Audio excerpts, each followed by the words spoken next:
In tribal communities, it can be said that children are the barometers of our tribe's strength. They speak to our legacy and perpetuation of our culture, which has sustained tribes since time immemorial. At the Confederated Salish and Kootenai Tribes, from 2015 to 2019, a team from Project Launch implemented early childhood mental health consultation in preschools across the reservation. Mental health consultation is an evidence-informed, multi-level intervention in which mental health professionals partner with people who care for young children, birth to age 6, to promote healthy social-emotional development. The mental health consultation approach is different than the mental health treatment services. Consultation uses a parallel process through which consultants model relational skills that the teachers may then use in their interactions with children, their parents, their colleagues, and supervisors. It is a model that fits well in tribal communities where a side-by-side approach often it fits better than a top-down approach to interaction. The model used in this example is through the Brazelton Touchpoint Center and is called Family Connections. A favorite tool of the Family Connections model is called Tell Me a Story and is a social-emotional storybook model. The skills learned reading in this model could also be applied to many other favorite children's books, including book titles from authors with a cultural perspective. Early intervention through mental health consultation is an opportunity to improve social-emotional development of young children before they begin elementary school. Project Launch has found that mental health consultation services at early care settings was correlated to reduced parent stress. Additionally, 80% of parents agreed that working with a mental health consultant helped them to be a better parent and helped them support their child's positive behavior. Mental health consultation not only has an impact on parenting, but it also teaches children to regulate strong emotions and learn problem-solving skills. Young children who have these skills are at a lower risk of substance use disorders, mental illnesses, criminal behavior, suicidality, and child welfare involvement. They are then better equipped to break cycles of poverty. Strong social and emotional skills are the building blocks for not only healthy children and families, but also healthy communities, both now and in the future generations. We hope you enjoy the following video segments that feature my talented colleague Marcella Adolph. She will be sharing some of the many wonderful benefits of early childhood mental health consultation. My role as the mental health consultant is to support not only the children, but also staff members, the teachers and the paras, and also support the school administration by giving like workshops to all teachers and support and scaffolding the families too. Supporting a child's mental health so they can learn to be with their classmates, with other children, so they can learn to regulate themselves, so they can learn. They can't learn if they're having a blowout. They can't learn. You can't do two things with your brain. Too busy doing a blowout, that's what you're on. So you need to self-regulate and learn how to calm yourself, and then you can learn. And also, mental health consulting is helping a child learn to problem solve, so learning can continue. Could be something different when I work with the parent, and something different when I work with the teacher. But right now, working with the children, that's what it is. It's support, so they can do their best at learning. Their mind is clear and not on a blowout. self-care is being able to identify when you need to take care of yourself. No is a complete sentence, and stick by that. It's okay to say no. Self-care is go ahead and take some time off. Self-care is go ahead and read a book or not. Self-care is doing what you need to do to step away from any anxieties, annoyances, or chaos in your working environment or in your home environment. It's okay to go take a walk. That's self-care. It's okay to go to a movie by yourself or take a drive. This is self-care. You're stepping back from what's going on that's maybe giving you anxiety or sadness or any of the feelings that are not conducive to help you be a good teacher or a good parent. Interacting with this age group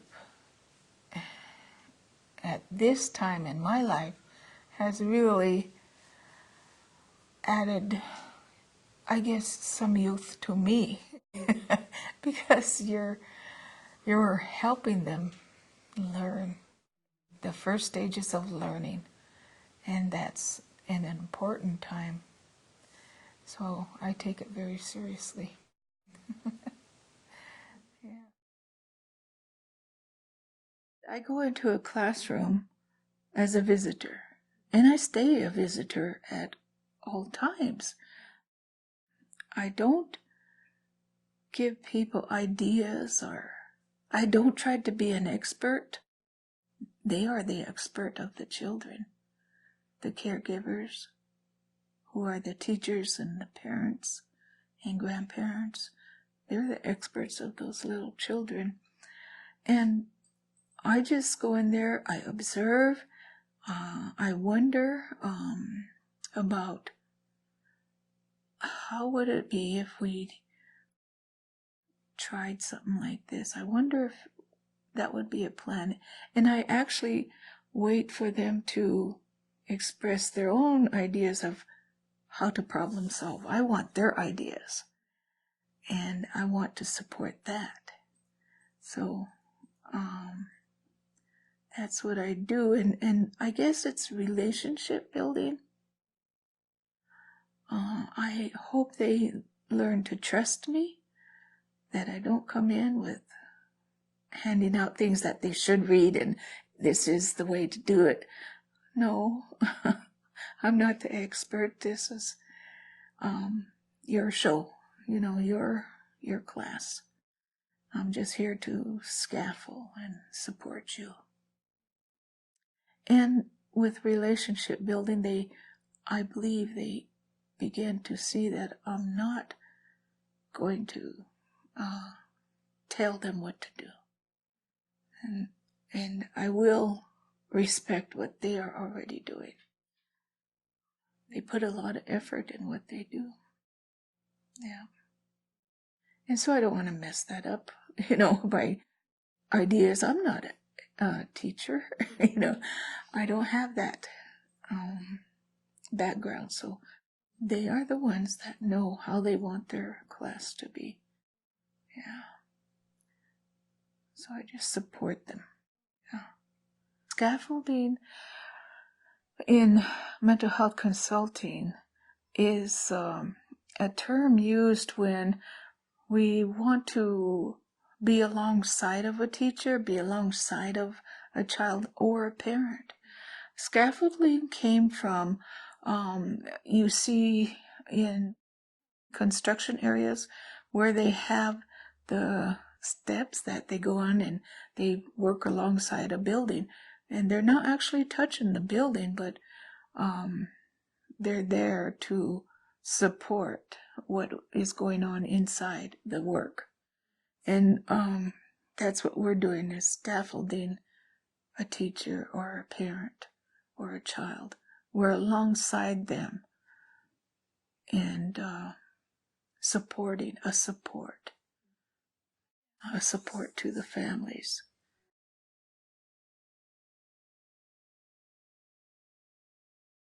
A lot of times I would research for teachers. I would find articles, and recent articles. I always wanted new findings. Yeah.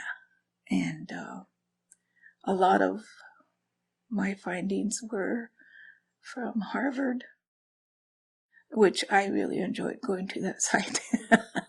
So families would want research done on discipline, routines. They really struggled with routines at home. And when I did workshops with the parents, I asked, that they continue to do the routines, because that's what they're learning in preschool, and just to continue what the teacher is doing and have routines at home. So we talked about that in a couple sessions too. Usually when like a child is in distress, I'll sit by them. Maybe a teacher has had them sit somewhere like timeout space or calm down space. I'll just sit there with them for a while. And then when I see that they have calmed down themselves on their own, noticing how they breathe, see if their body is relaxed, their hands are not clenched, or their face gives a more calm appearance. Then I'll talk to them about how they felt when they were angry. Not so much about why you were angry, but draw their attention to their body and their mind and how they were feeling. Help them pinpoint what it felt like in their body when they were starting to disrupt, when they were starting to dysregulate. That helps them learn the points where they can recall those times and then change and shift those emotions, which contributes to strong mental health. You can think of things of what to do when you're angry. You can think of things like going outside or jumping on a trampoline. So, first thing you want to do when you get angry or frustrated or feeling mad, you want to do your breathing exercise. Remember the flower. What do you do with the flower? Blow out a candle. And the candle. And we got to remember, everybody has dysregulation at one time or another. Adults, teenagers, children, and they need to learn how to catch themselves. And we need to learn that as adults too. But imagine a child who's 3 or 4 that needs to learn this in their mind and in their heart, how to regulate themselves, how to think about what is happening, why am I escalating, and when do I escalate, and then turn that emotion into a better choice of behavior or reaction. That's a skill that takes quite a long time to learn. This child is learning to regulate themselves and change their behavior and emotions in the midst of a meltdown, potential meltdown. Yeah, that's a skill. And it's so good to see them when they are learning little bit at a time. It builds on itself. And pretty soon they'll have a healthy, strong mental health. So they can continue learning, be successful in school, in family, in the community. Other things that I do also in sharing, teaching children to share, and this is on an individual level, is I make sure that I have eye contact with them. And once you do that, they know they have your attention. They are so excited and ready to learn something. What is she going to tell me? You know, you get that look from them. What is she going to tell me? I want to learn something. And so I make sure what I share with them is something they need to really know. Either about being with their friends, or their behavior, or their manners, something that will catch their interest. And so that's when I know I can teach with them, is when we have eye contact and I speak to them that way. We have a connection building there. And at other times, if I have a circle table of children, 3 or 4 in a circle table, it becomes my social emotional table. And we're doing or learning something, I would still make sure that we have eye contact. And another thing I add there is when you ask your friend for a toy, look at your friend in the face and have your friend look at you, and then you can ask the question, may I use that car now?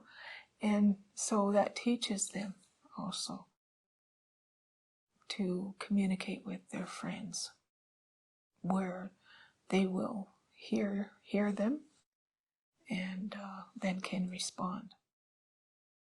One of the things that children first come into, like say preschool, they don't understand about sharing very well. So that needs to be taught, you know, because all of their young life, they have been the owner of everything around them. All the toys belong to them. In the home, and maybe at grandma's house, everything belongs to them. Then they come to school, and they need to learn to share with the friend next to them. And that can be hard when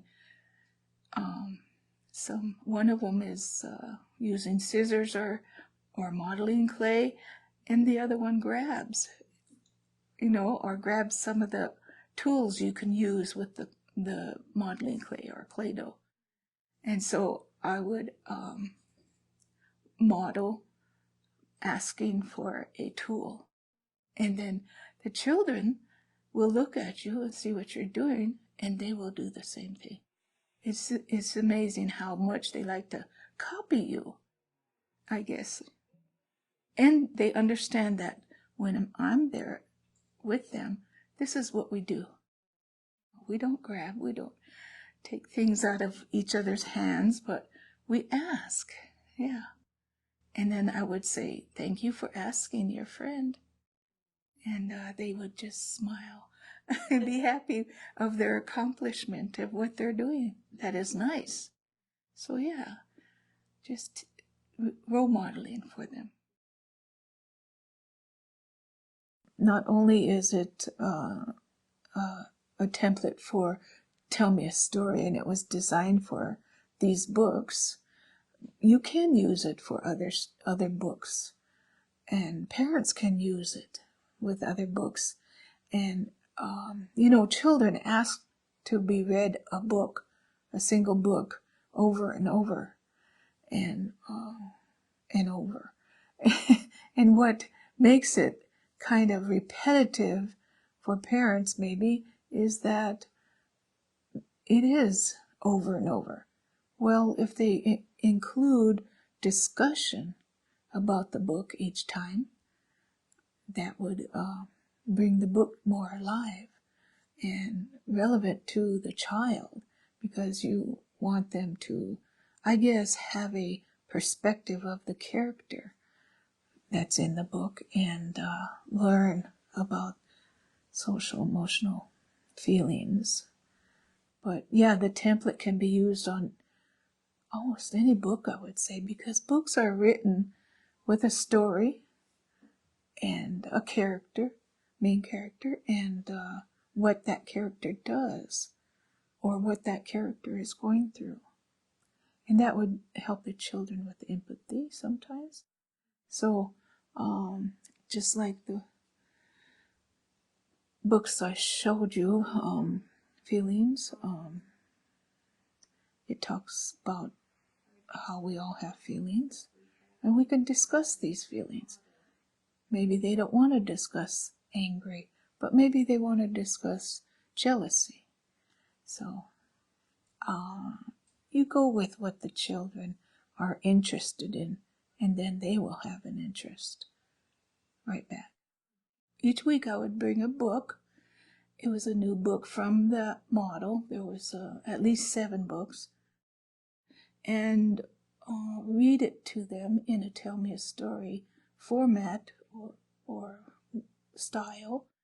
And then I would let the teacher know that she would also read it too the next 2 or 3 times. And the model also gave tips, pointers on what questions you should ask at each reading session. And that got to be a great discussion with the children, to discuss feelings of anger or having empathy, having compassion, and they would discuss it. You would ask them about feelings and things like that, and they were so enthused, hands would go up and they want to answer, and sometimes hands go up and they forget the answer, but we'll see. We'll wait till next time.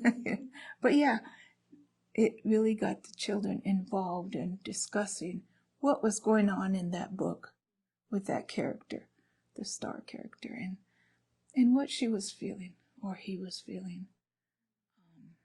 And then also it helped with their problem-solving skills. What would you do? Do you think we would ask questions like that? Do you think that was the right choice, that she did? Or how would you do this? So they would have a discussion, and I thought that was fun because I love listening to them. It's important for little ones to understand relationship building and the use of empathy, compassion. That's one of the tools that I picked up along the way, which really works. No thank you. It's like magic to me when I use it, I guess, because I've seen it done very well in another setting, and I really think saying no thank you to a child is okay. when behaviors are not what are expected in a classroom, when behaviors are not safe for them or their peers, classmates.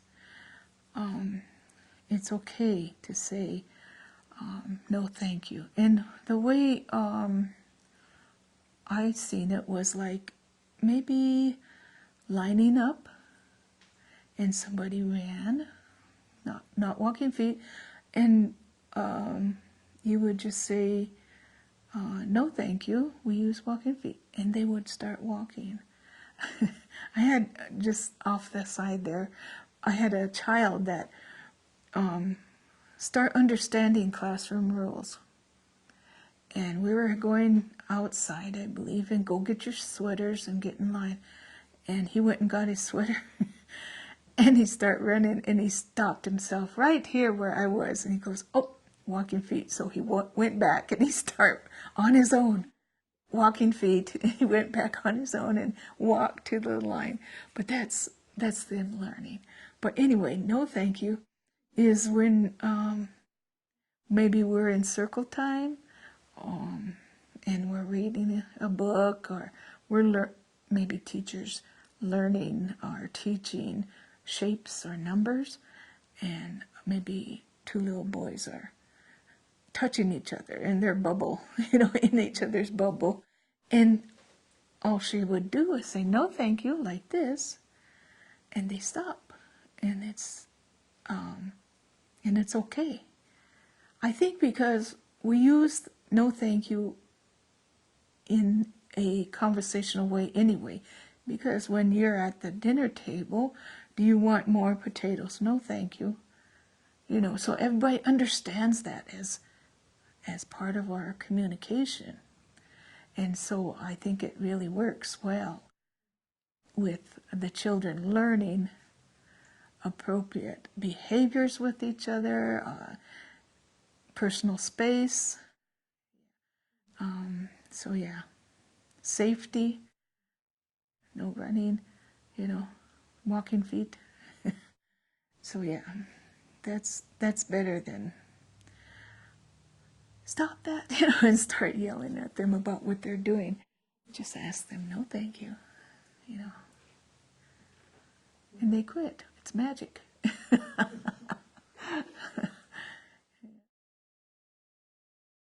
Sometimes relationships become cultural. I have a few children that call me Yaya, the word for grandmother, and that came out of the blue one day, just standing in a classroom and talking with a teacher, and a little girl says, Yaya, I need you here. And she was talking to me. And I said, oh, okay, I'll be right there. But yeah, they understand their culture. And I was so honored that she included me into that. And so we just continued that relationship.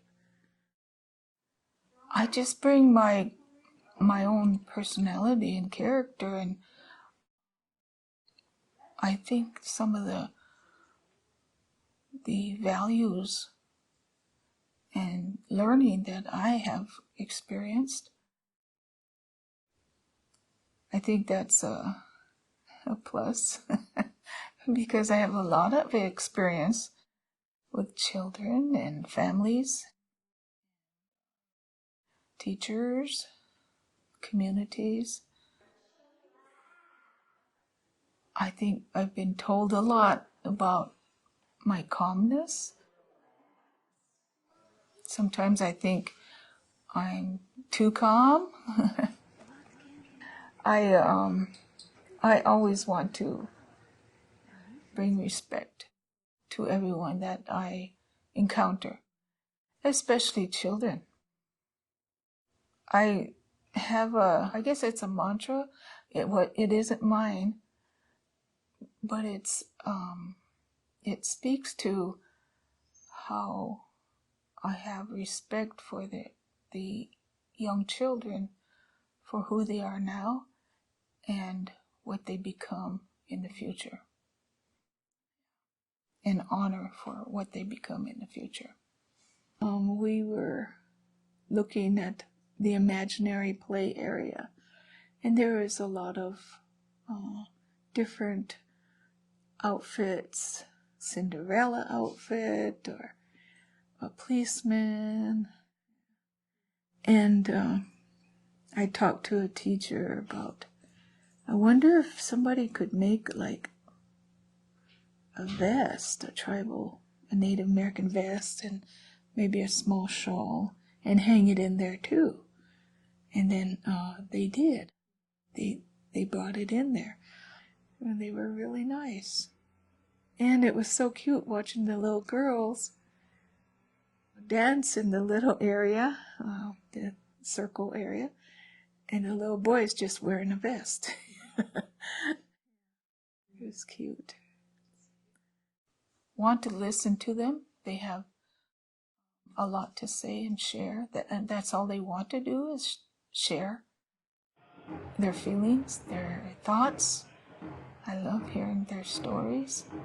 I want to help as much as I can, where I can. I believe the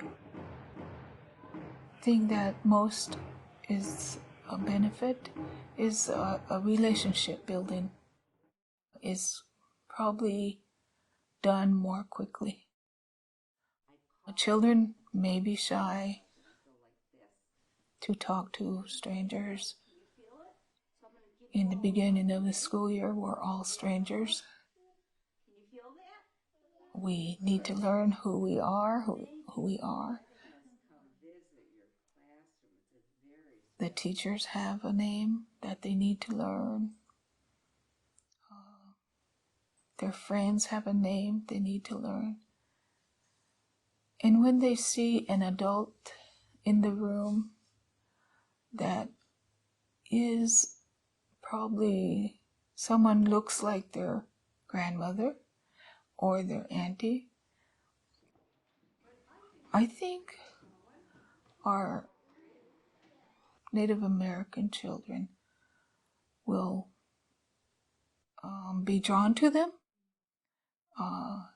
quickly, and maybe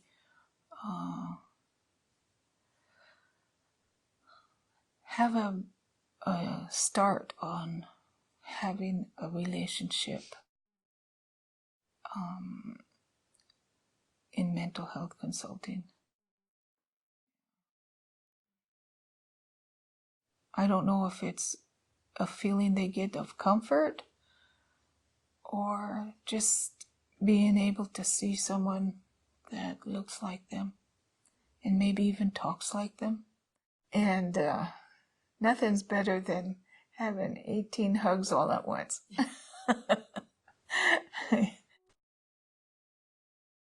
Each week I would bring a book. It was a new book from the model. There was at least 7 books. And read it to them in a Tell Me a Story format or style. This is a book that we chose, our program chose, and it's called Baby Rattlesnake. It's a book and a story from down south, southwest part of the country, and it's a tribal legend or story that children hear in that area. And when I introduced this book, I would ask them again, what do you think this story is about? And of course, they have heard the baby rattlesnake, and they'll identify, yes, it's about baby rattlesnake. And I'll give them the author of the book and the illustration names. We'll read this book to children at least 3 times. And each time we're going to discuss more and more about the characters' feelings and emotions and how they problem solve. So I began, look at baby rattlesnake. Baby Rattlesnake, told by Tia Ata and illustrated by Myra Reinsberg. Out in a place where the rattlesnakes lived, there was a little baby rattlesnake who cried all the time because he did not have a rattle. Look at him. He did not have a rattle. And he's got a tear right here. He said to his mother and father, "I don't know why I don't have a rattle. I'm made just like my brother and sister.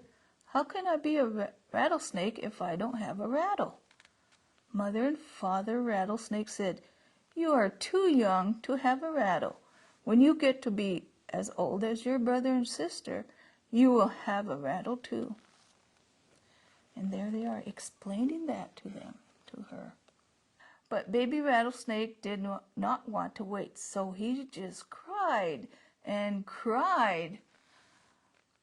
He shook his tail, and when he couldn't hear a rattle sound, he cried even louder. Mother and Father said, "Shh, shh, shh." Brother and sister said, "Shh, shh, shh." There they are watching baby Rattlesnake. The next morning, the baby Rattlesnake people called a big council. A big council is a meeting. That means they gathered together to talk.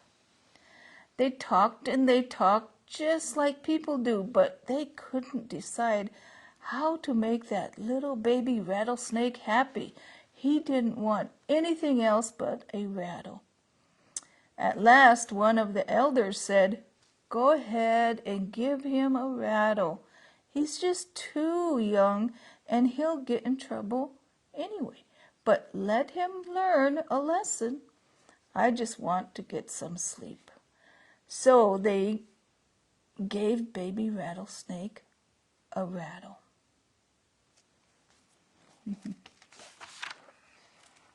I'll ask him, "What do you think will happen next?" He has a rattle now.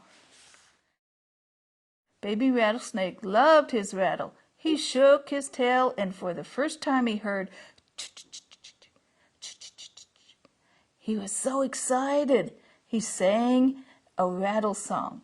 Ch-ch-ch-ch, ch-ch-ch-ch. He danced a rattle dance. Ch-ch-ch-ch, ch-ch-ch-ch. Look at him. He's rattling away his rattle. He's so happy. And all the baby rattles people are looking at him.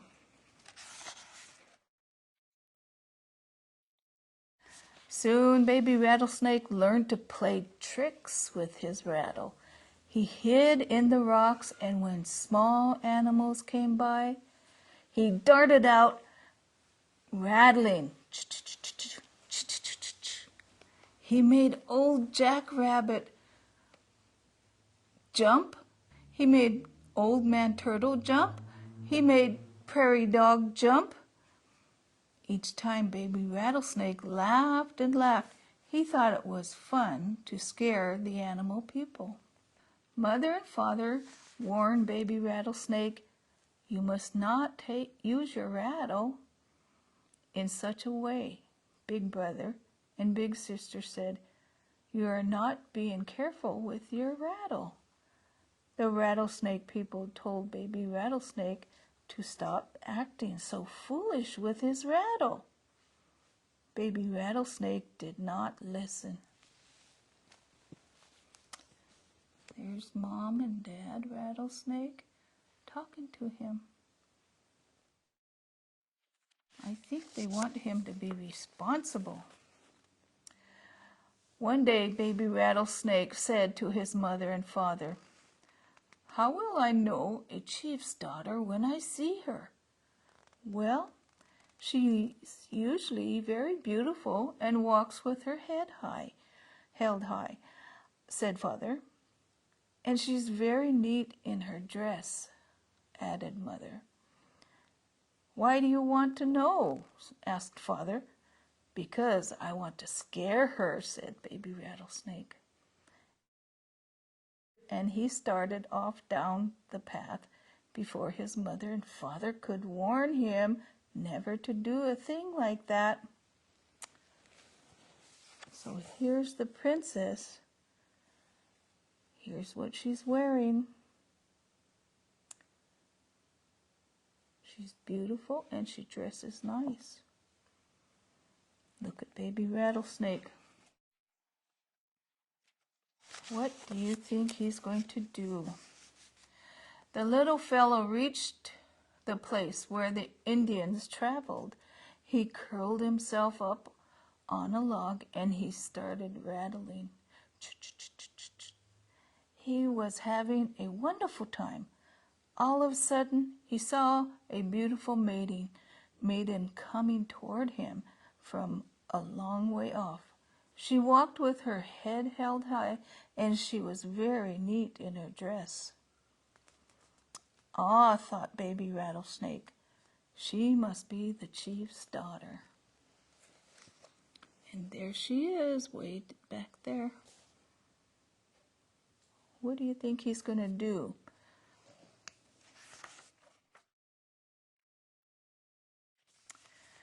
Baby Rattlesnake hid in the rocks. He was excited. This is going to be the best trick. He waited and waited. The chief's daughter came closer and closer. When she was in just the right spot, he darted out of the rocks. Look at him, he's waiting. He's waiting. "Ho!" cried the chief's daughter. She whirled around, stepping on Baby Rattlesnake's rattle and crushing it into pieces. Wow. Look at that. And they notice how Baby Rattlesnake's eyes are spinning. And there she is, stepping on his tail.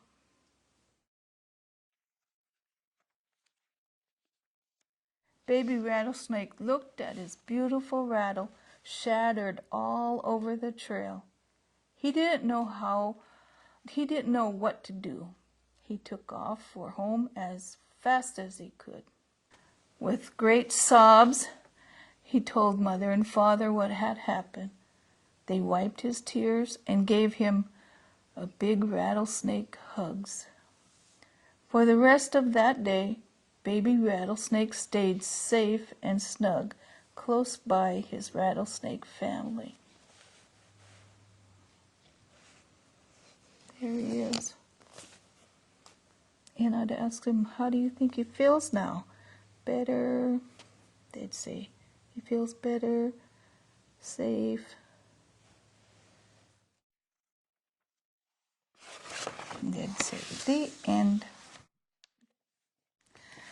And that's how we talk about a character in a book. And then in another the second reading, maybe we'd look at the characters' emotions and their, I guess you'd say, their problem. Feelings were before and after the activity or his experience. And at the end, we'd talk about how he did problem solving for his feelings, which at the end of this book, he was feeling bad about his tail being stepped on. So he went home to get comforted by his mother and be with his family. And so we'd talk about times when they may have tricked somebody, or they may have wanted something that they were told they're not old enough to have. And we would talk about that.